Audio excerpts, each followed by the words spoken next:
Bonjour à toutes et tous.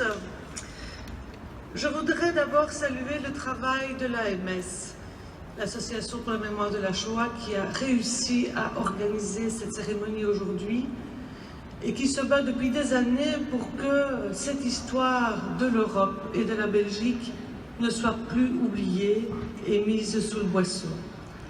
Leur travail est exemplaire parce qu'il arrive aussi à nous fédérer autour d'une personnalité qui, grâce à son action très positive, nous permet aujourd'hui de nous retrouver autour de la question de la mémoire, mais aussi de la défense des droits des femmes.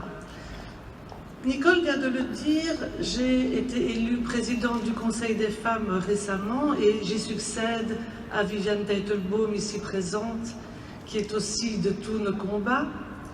Je dirige également le département études et stratégies du Centre d'action laïque. Et dans ces deux activités parallèles, j'ai repris il y a une petite dizaine d'années un flambeau, celui de la lutte pour le droit à l'interruption volontaire de grossesse en Belgique et en Europe. Alors évidemment, Simone Veil a réussi à faire voter une loi en 1975 en France. Rappelez-vous qu'en Belgique, c'est 15 ans plus tard, en 1990. Mais aujourd'hui, en Europe, les femmes ne sont pas égales face à ce droit à la santé et à l'autodétermination. C'est très émouvant d'être ici dans cette agora. Une agora, c'est une place où circulent les opinions, les idées, et entouré des phrases et des images de Simone Veil, vous aurez remarqué que je porte un t-shirt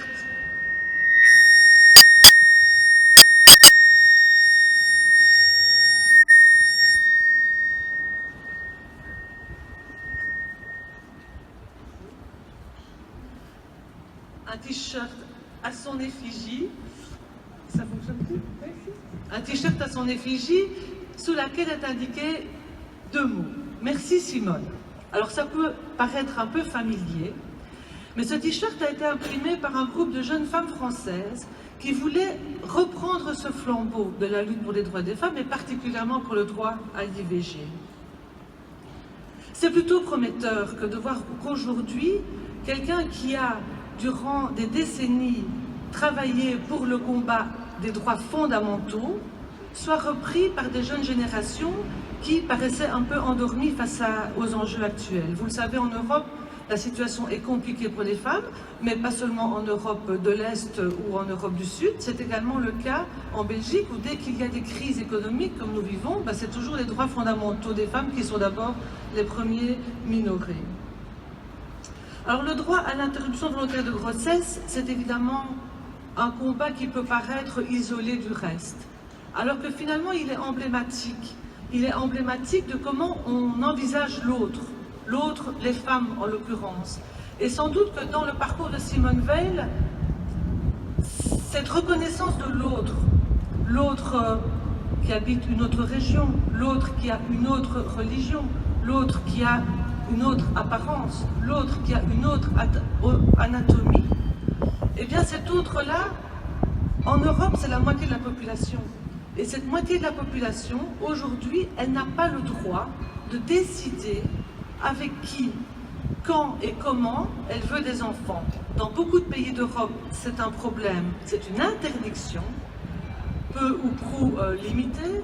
Et nous voyons que la difficulté idéologique à laquelle on est confronté aujourd'hui remet ce dossier aussi à l'avant-plan en Belgique.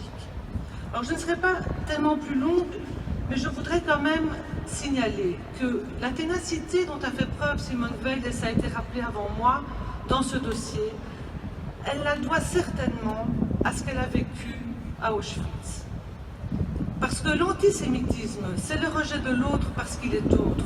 Et l'antiféminisme, c'est le rejet de l'autre parce qu'elle est autre.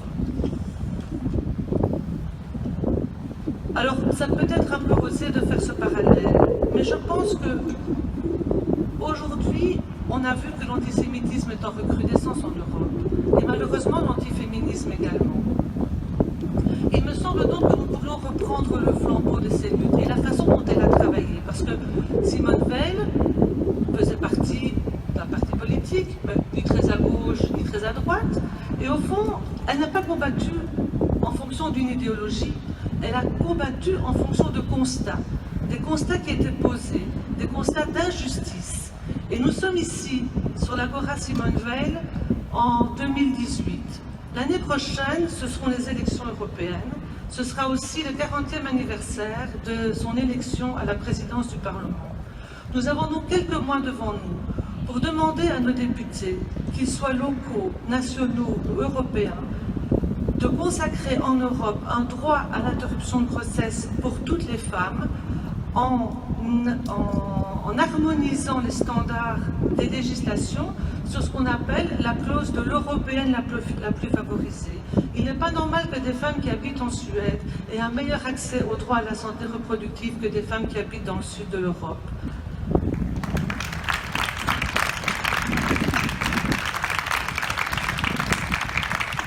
L'Europe doit montrer le chemin des libertés individuelles et du respect de toutes et tous. Au nom du Centre d'action laïque que je représente ici, mais évidemment surtout au nom du Conseil des femmes, des associations membres ainsi que des membres individuels, je voudrais vous remercier pour votre attention et vous donner rendez-vous l'année prochaine pour une nouvelle cérémonie en espérant que nous aurons obtenu ce que nous revendiquons. Merci.